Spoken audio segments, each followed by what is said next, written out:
I hope you are doing well. देखिएगा, last lecture में हमने किया था surface tension. What is the surface tension? Okay, अब मैं स्टार्ट करता हूँ कैपिलरिटी। ठीक है, सरफेस टेंशन हम ऑलरेडी कर चुके हैं। अब मैं स्टार्ट करने जा रहा हूँ कैपिलरिटी। कैपिलरिटी क्या होती है? ठीक है, तो इसको ध्यान से देखें कैपिलरिटी को। तो कैपिलरिटी में मेरे को क्या करना है? कैपिलरिटी जस्ट एक, मैं आपको एग्जांपल देता हूँ कैपिलरिटी का। लेट्स सपोज आपके पास में कोई ट्यूब है। ठीक है, ट्यूब है ग्लास की, कोई ग्लास की ट्यूब है आपके पास में, और वो दोनों साइड से आपके पास ओपन है, दोनों एंड क्या है उसके ओपन है। तो वो क्या है आपके पास में? दैट इज कैपिलर, मतलब एक नली का टाइप में। ठीक है, तो इसके बाद कैपिलरिटी होगी। अब देखिएगा, जब मैं कोई कंटेनर लेता हूँ, लेट्स सपोज आपके पास कोई कंटेनर है। कंटेनर समझ रहे हो? कोई आपके पास में कोई भी हो सकता है, जैसे आपके पास में कोई टैंक है। ठीक है, तो उस टैंक में आपने क्या किया, जो कैपिलरिटी है आपके पास में, जो जो आपके पास में ट्यूब है ग्लास की, उसको आपने वर्टिकली डाल दिया। वर्टिकली आपने इंसर्ट किया है वाटर में। कोई भी आपके पास में फ्लूइड हो सकता है, जरूरी नहीं है वाटर है। या तो वाटर हो सकता है या मरकरी हो सकती है। ठीक है, तो आपने उसको वर्टिकली उसमें इंसर्ट किया, तो क्या होगा यहाँ पे एक केस बनेगा। या तो वाटर जो उसका नॉर्मल लेवल है वाटर का किस में, कंटेनर में, या तो वाटर उससे ऊपर जाएगा या फिर उससे नीचे आएगा। तो यहाँ पे दोनों केस हो सकते हैं, या तो राइज होगा या फिर फॉल होगा। तो ये डिपेंड करता है आपके पास में कि आपने लिक्विड आपके पास में कौन सा है, फ्लूइड कौन सा है। ठीक है, तो फ्लूइड आप डिपेंड करेगा फ्लूइड पे।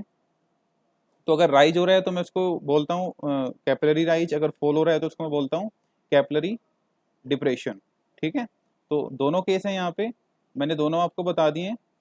ठीक है, अब ये एक्चुअली में कैपिलरी राइज होता क्यों है, देखिएगा मैं आपको डायग्राम से ही बता देता हूँ। ये देखिए, ये कंटेनर है आपके पास में, ये नॉर्मल लेवल है आपके पास में वाटर का।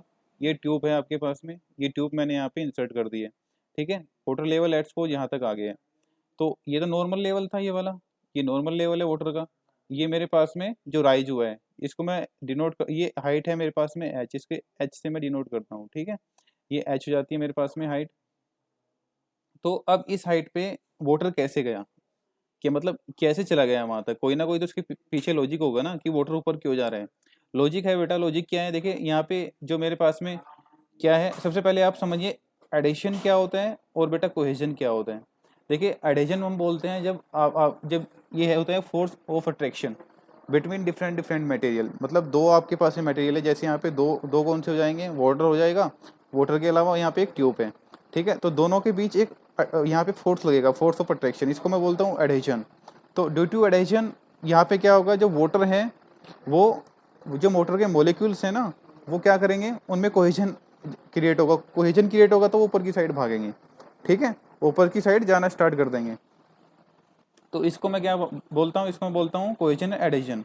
तो यहाँ पे ये फिनोमिना होता है कि कोहेजन और एडिशन का यहाँ पे केस बनता है, तो आपके पास में जो वाटर है वो ऊपर चला जाता है। ठीक है, ऊपर की साइड।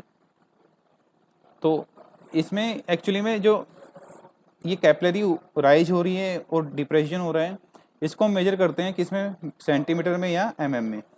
ठीक है, तो इसमें ये डिपेंड करती है, ये इसकी जो वैल्यू है ना, वो डिपेंड किस पे डिपेंड करेगी, स्पेसिफिक वेट लिक्विड, जो स्पेसिफिक वेट है लिक्विड का उस पर डिपेंड करेगी, डायमीटर ऑफ द ट्यूब पे डिपेंड करेगी। ठीक है, और टेंशन, जो सरफेस टेंशन है वो लिक्विड की, उस पर डिपेंड करेगी। तो यहाँ पे आपको तीन चीज़ों का ध्यान रखना है, मैं यहाँ पे मार्क कर देता हूँ, देखिएगा। वैल्यू किस पे डिपेंड करेगी, specific weight of the liquid, diameter of the tube, tube का डायमीटर कितना है, surface tension of the liquid. ठीक है, तो तीन चीज़ हो गई है यहाँ पे। अब उसके बाद मैं बात करता हूँ यहाँ पे, देखिएगा सरफेस कैपिलरिटी मैंने यहाँ पे 100 भी कर रखा है। एक मिनट, मैं इसको इरेज कर देता हूँ।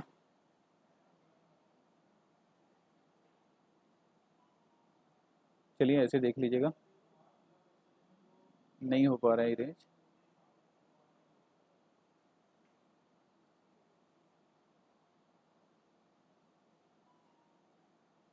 Just a wait.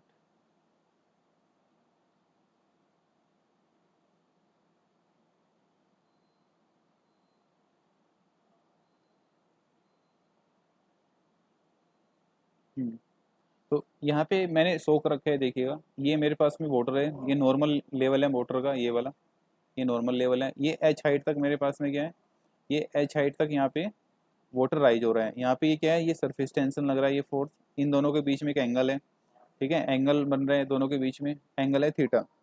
तो यहाँ से अब मेरे को दो चीज़ें देखनी है। अगर मेरे को एच निकालना है, मेरे को एच निकालना है कितना राइज हुआ है। बेसिकली न्यूमेरिकल में आपसे राइज पूछेगा कि एच की वैल्यू कैलकुलेट करनी है आपको, कि एच बताइए कितना राइज हुआ उसमें कैपिलरी में, ठीक है, वाटर में कितना राइज हुआ है ऊपर।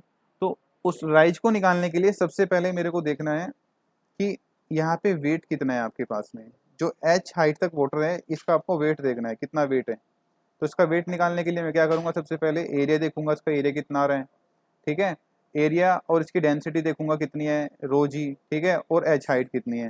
तो यहाँ से बेसिकली मेरे पास में एच, एरिया क्या हो जाएगा पाई/4 डी का स्क्वायर, और रो इंटू में जी, ये हो गया इसका वेट, किसका, एच हाइट वाले वाटर का वेट। उसके बाद है सरफेस टेंशन। सरफेस टेंशन कितने एरिया पे लग रही है, ये सरकमफ्रेंस पे लग रही है सरफेस टेंशन। तो आपके पास में सरकमफ्रेंस क्या हो जाएगी, पाई डी, ओके। और ये क्या है आपके पास में, ये है आपके पास में सरफेस टेंसाइल फोर्स, ठीक है, सरफेस टेंशन फोर्स, ये क्या है सिग्मा। तो यहाँ से आपके पास में दोनों को इक्वल टू रख दो अगर मैं, तो एच की वैल्यू आ जाएगी, ठीक है। तो वही किया हुआ है मैंने, आगे देखिएगा, ये एक्सप्रेशन मैं आपको दिखाई देता हूँ, देखिए सिग्मा क्या है, surface tension of the liquid, angle है बिटवीन दोनों में, एंगल कितना बन रहे हैं ग्लास ट्यूब में और वाटर में। उसके बाद में क्या है, वेट ऑफ द लिक्विड आपको निकालना है एच हाइट पे। तो एरिया पे सबसे पहले एरिया देखना है ट्यूब का, एरिया कितना आ रहा है पाई/4 डी का स्क्वायर इंटू में एच, रो इंटू में जी, ठीक है। उसके बाद क्या है, सरफेस टेंसाइल फोर्स देखना है, सिग्मा इंटू में सरकमफ्रेंस इंटू में कोस थीटा, पाई डी हो गया था सरकमफ्रेंस। तो दोनों इक्वेशन को, इस वाली इक्वेशन को देखिए, इस इक्वेशन को और इस वाली इक्वेशन को, दोनों को आप इक्वल टू रख दोगे तो यहाँ से आपके पास में एच की वैल्यू आ जाएगी, ठीक है। तो एच की वैल्यू आ जाएगी 4 sigma cos theta rho G D. अब ये जो मेरे पास में थीटा है, इसकी वैल्यू बहुत माइनर होती है, बहुत कम होता है, एंगल होता है, माइनर सा एंगल होता है। तो इसको मैं जीरो के कंसिडर कर लेता हूँ। अगर मैं इसको जीरो कंसिडर करूंगा तो मेरे पास में क्या आएगा, 4 सिग्मा अपॉन में रो जी डी, ठीक है। यही यहाँ पे शो कर रखा है कि इसको एंगल को आपको जीरो लेना है। तो आपके पास में जो है, जो आपके पास में फॉर्मूला है वो चेंज हो जाएगा। तो कैपिलरिटी यहाँ पे डिफरेंट डिफरेंट कैपिलरिटी शो कर रखी है, वाटर की अलग है, मरकरी की अलग है यहाँ पे। तो ये बात कर रहा था मैं राइज की, राइज हो रही है। अब फॉल पे चलते हैं। फॉल का भी सेम यही है, बस यहाँ पे डिप्रेशन होता है, ठीक है, सेम फॉर्मूला बनेगा, एंगल लेकिन ज़्यादा होगा यहाँ पे। जो कॉन्टैक्ट एंगल है वो, उसकी वैल्यू जो है वो ज़्यादा होगी अगर एज कंपेयर करूँ मैं राइज के, ठीक है। देखिए यहाँ पे ये एंगल यहाँ पे 128 के आसपास होता है मरकरी के लिए। तो सेम वही किया हुआ है यहाँ पे, बस यहाँ पे डिफरेंट क्या है, यहाँ पे डिफरेंट है कि यहाँ पे जो नीचे से प्रेशर लग रहा है एक, बेटा नीचे से एक प्रेशर लग रहा है जिसको मैं बोल रहा हूँ हाइड्रोस्टेटिक फोर्स, पी, जिसको मैं बोल रहा हूँ, ठीक है। तो यहाँ से बस फोर्स लग रहा है, वही यहाँ पे डायरेक्शन जो है मेरे पास में चेंज हो गई है, सरफेस टेंशन की सिग्मा की डायरेक्शन चेंज हो रही है, और नीचे से एक फोर्स लग रहा है हाइड, जिसको मैं बोल रहा हूँ हाइड्रोस्टेटिक फोर्स।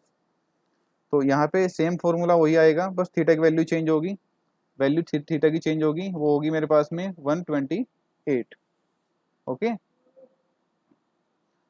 तो मिलता हूँ नेक्स्ट लेक्चर में, तब तक के लिए thank you, tata bye bye.